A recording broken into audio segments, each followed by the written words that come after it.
You Are a Badass by Sincero. My main focus when I started working on myself was how to make money. I had no idea how to make it on a consistent basis and was totally weirded out by admitting that I wanted to in the first place. I was a writer and a musician. I felt it was sufficient and quite noble, thank you very much, to focus on my art and let the money part work itself out. That went real well.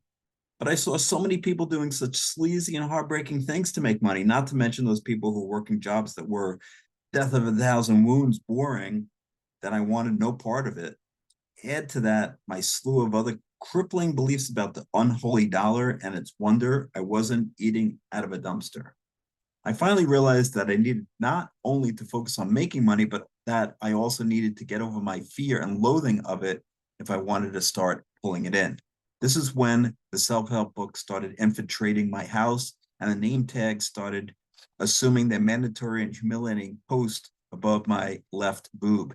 Eventually, I took my credit card debt to unthinkable heights by forking over more money than I paid for all my janky cars put together and hired my first coach.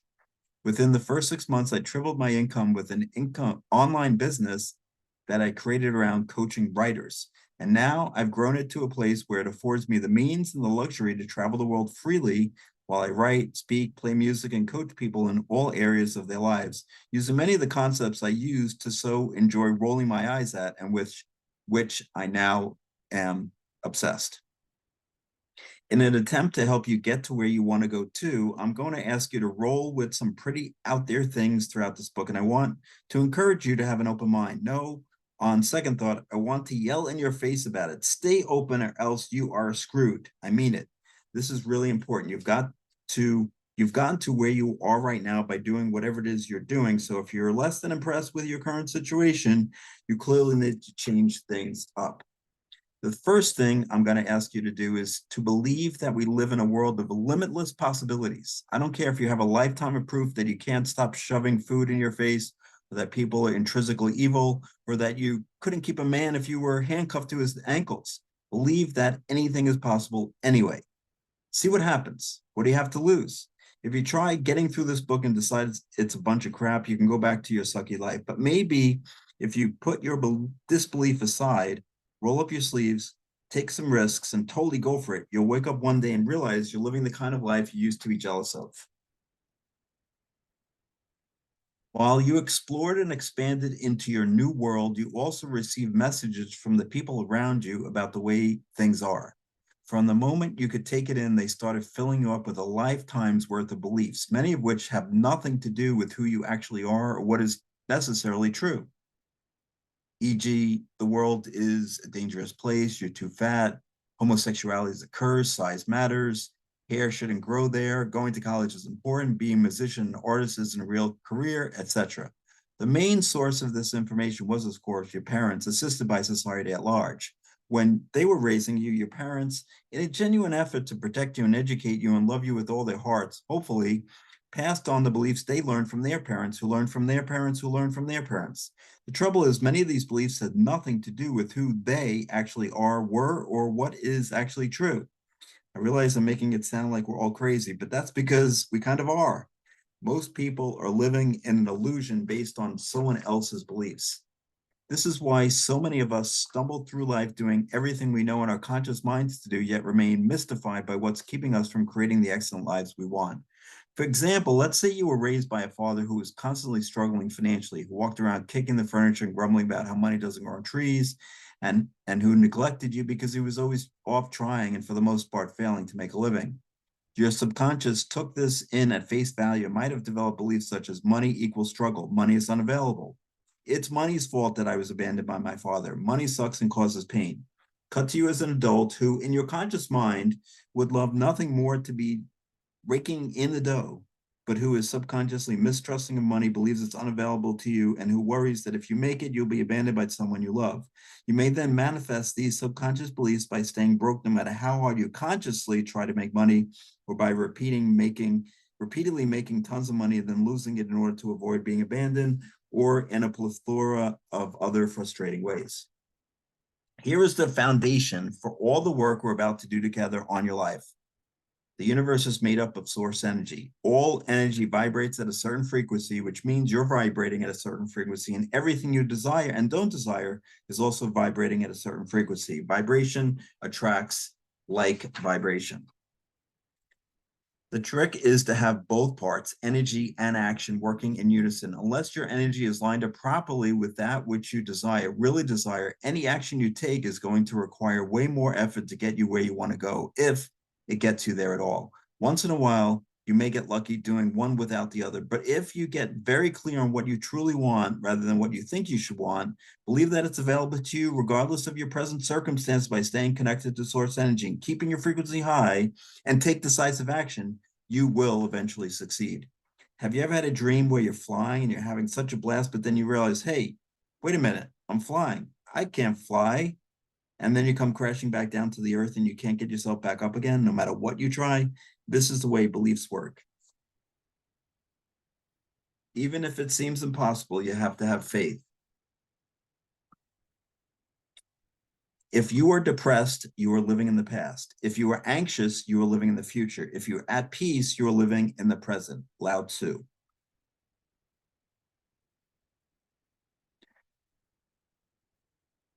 The big snooze will do everything it can to stop you from changing and growing, especially since you're attempting to obliterate the very identity that you and everyone else has come to know as you. Never underestimate the power of the big snooze scorned. Sometimes the big snooze sets up emotional blocks to try and stop us. Other times she gets physical. I have a client who decided to quit his ho-hum yet high-paying job to start his dream company from scratch. He had no idea where to start, what he wanted to do, or how he was going to pull it off. And regardless of the fact that he had a family that was counting on him, no guarantees, and even fewer leads, he quit. And while there are countless ways that we rip ourselves off, there's one way in particular that is without a doubt the most rampant and the most devastating in all. We invest everything we've got in believing that we're not good enough. We arrive here as perfect little bundles of joy and then set about the task of learning to unlove ourselves. How unbelievably ridiculous is that? Self-love, the simplest yet most powerful thing ever, flies right out the window when we start taking in outside information. In the interest of perpetuating such radical reality-altering self-love, here are some of the best ways to win yourself over again. 1, appreciate how special you are. 2, ground yourself in affirmations. 3, do things you love. 4, find a replacement. We've gotten so used to our negative knee-jerk reactions to ourselves that we never think to question them. We simply take them as a truth and the whole truth and nothing but the truth. But once we become aware of our thought patterns and behaviors, we can consciously change them. So start paying attention. What runs through your mind when you look in the mirror? What happens inside you when you see someone totally succeeding at something you'd love to do but have never let yourself try? 5, ditch the self-deprecating humor. 6, let the love in. Receive compliments gracefully instead of countering them. 7, don't compare yourself to others. 8, forgive yourself. Listen up. This one's extremely important. You've screwed up in the past. You will screw up again. Every human is born with the ability to make spectacular mistakes. You're not alone. Screwing up is not your special skill. Get over it. Dragging around guilt and self-criticism is beyond unhealthy, and it's utterly pointless, not to mention boring. You aren't a better person for feeling guilty or bad about yourself, just a sadder one. 9, love yourself. Meanwhile, the truth is the only questions you ever need to consider when making decisions about your life are: 1, is this something I want to be, do, or have? 2, is this going to take me in the direction I want to go, not should go? 3, is this going to screw over anyone else in the process? The trick is to not only deny the criticism any power over you, but even more challenging, to not get caught up in the praise. There's nothing wrong with blushingly accepting a compliment, but if you find yourself always seeking outside approval that you're good enough or cool enough or talented enough or worthy enough, you're screwed. Because if you base your self-worth on what everyone else thinks of you, you hand over all your power to other people and become dependent on a source outside of yourself for validation. All that matters is what's true for you. And if you can stay connected to that without straying, you will be a mighty superhero. So how can you truly not care what other people think and be your most powerful self? One, ask yourself why. Why are you about to say or do something? Is it to be liked? Two, always do your best. There's no faster way to fall prey to outside input than when you're feeling insecure, and there's no better way to feel insecure than knowing you half-ass something or don't really believe in what you're doing. Three, trust your intuition. Four, find a temporary role model. Find a mentor or hero or role model. Get clear on why this person is impressive and inspiring to you. And when faced with a challenge that leaves you guessing how to react, ask yourself, what would my hero do? Five, love yourself, no matter what anyone else thinks.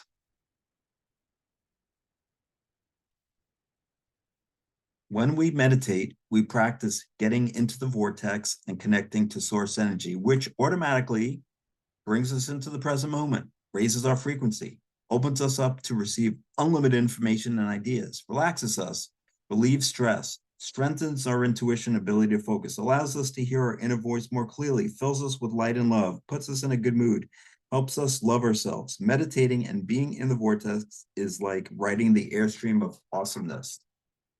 Have you ever noticed how a bunch of people can go through the same course, let's say a class on how to start your own coaching business, and they all get the same exact information and tools, but some will come out of there and totally rock it, and others will fall flat on their faces?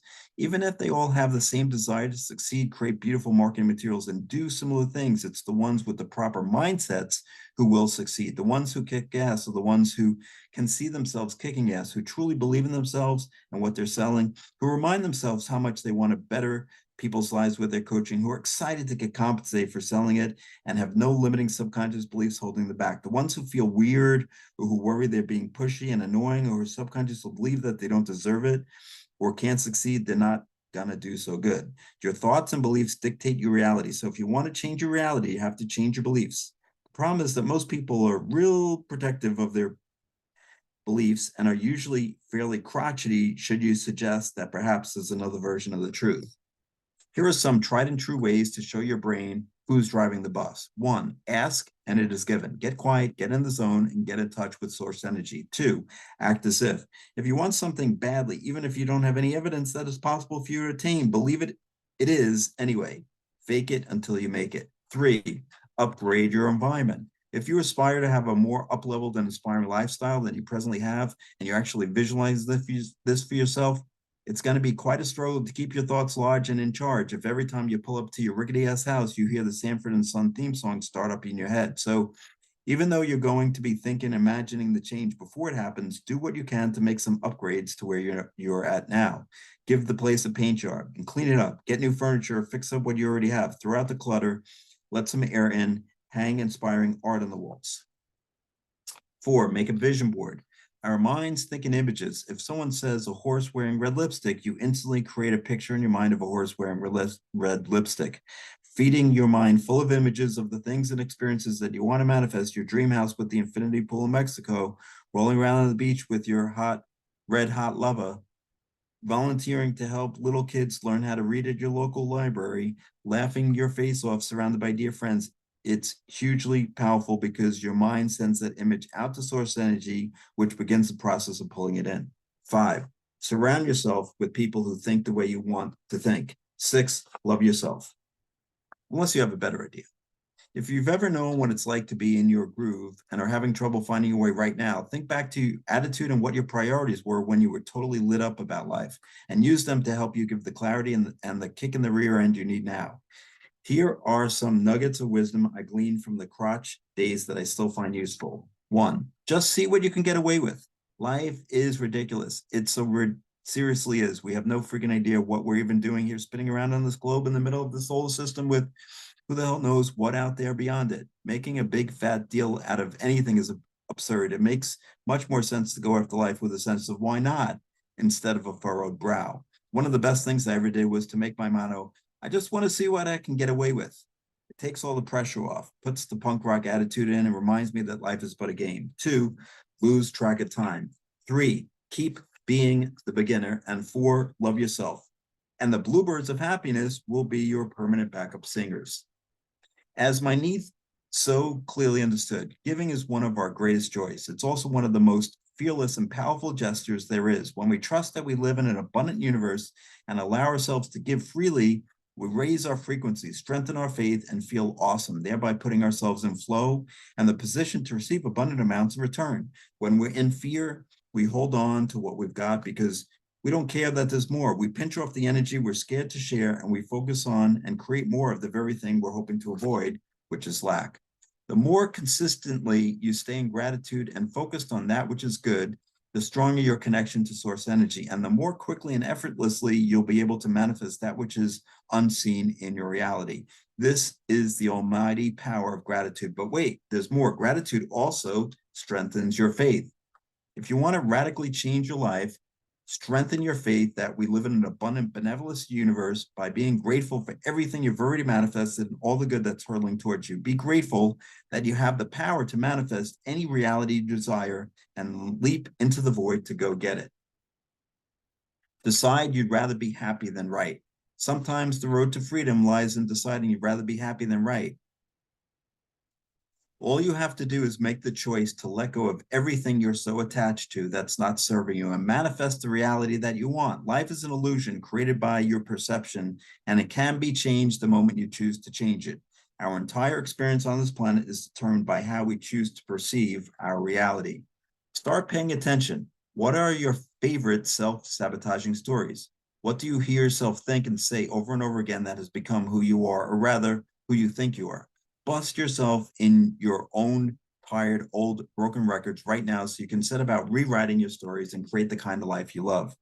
Become aware of what you're gaining from your stories. We pretty much don't ever do anything that we don't benefit from in some way, be it in a healthy way or an unhealthy way. If you're perpetuating something dismal in your life because of some dopey story, there's definitely something about it that you're getting off on. We attract people into our lives for a reason, just as they attract us into theirs. We all help each other grow and figure out our issues if we can seize the opportunity to learn from instead of just react to the highly irritating things other people do. It's our annoying friends or family members or clients or neighbors or lady on the train with the voice like a bullhorn who help to grow and see who we truly are even more than a beloved BFFs do. Don't miss the glorious opportunities to learn that's being handed to you by the person whose mouth you'd really love to stick your fist in. At the end of the day, it's not about them. It's about you believing you're worthy of being loved and seen for who you really are. So how can you get rid of your lame-o projections and judgments and grace the world with your highest, most unapologetic self? One, own your ugly. Start noticing the things that drive you nuts about other people, and instead of complaining or judging or getting defensive about them, use them as a mirror, especially if you find yourself getting really worked up. Get mighty real with yourself. Is this quality something you have yourself, or is there a certain aspect to it that you're loath to admit is just like you? Two, question your ugly. Once you discover what part of yourself you're projecting onto the person who is presently bugging the living crap out of you, you can start letting it go. Begin by asking yourself some very simple questions and diffusing the limiting and false stories you've been lugging around for ages. Don't be an enabler. In the fuzzier cases where you're not sure what to do, but you really do want to help someone, recognize the difference between helping and enabling. When you reach out a helping hand, do you feel like they're pulling you down or that you're lifting them up toward their potential? 4, give painful people the heave-ho. 5, love yourself.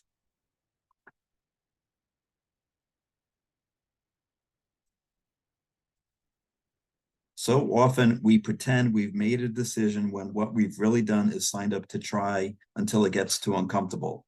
Nobody gets to the top of a mountain without falling on his face over and over again. The only failure is quitting. Everything else is just gathering information. There are plenty of people out there in the world living the kind of life you only dream about living, many of whom are far less fabulous and talented than you are. Their key to their success is that they decided to go for it. They stopped listening to their own tired old excuses, changed their lousy habits, and got the F on the F. Here's how you can too. 1, want it bad. 2, get good at it. Deciding is freedom. Indecision is torture. Eliminate the negotiation process. Decisions are not up for negotiations. Stick like glue. And love yourself. Money, your new best friend. It was about no longer being the kind of person who takes what she can get and finally becoming the kind of person who creates exactly what she wants. When you level up your idea of what's possible and decide to really go for it, you open yourself up to the means to accomplish it as well. Money is currency and currency is money. The first rule of wealth consciousness: come from a place of abundance, not lack. Your beliefs hold the key to your financial success. The more you have, the more you have to share. The second rule of wealth consciousness: get clear on where you're at. The third rule of wealth consciousness: get clear on where you desire to be. The fourth rule of wealth consciousness: raise your frequency. Money on its own means nothing. $100 bills sitting on a table is a piece of paper. It's the energy around it that makes it relevant. That $100 bill could have been slipped into a birthday card from your granny, or you could have stolen it from your best friend when she wasn't looking, or you could have earned it by doing something you loved or by doing something you hated. In each situation, the energy around the money is different. Nothing has any value other than the value we put on it. Money is an exchange of energy between people. The fifth rule of wealth consciousness: stay in shape. Get into reality about how much you want to make and why. There is a big difference between walking around saying you want to make $1 million and having crystal clear intentions, fierce desire, and hell-bent action towards specific goals. Make it urgent.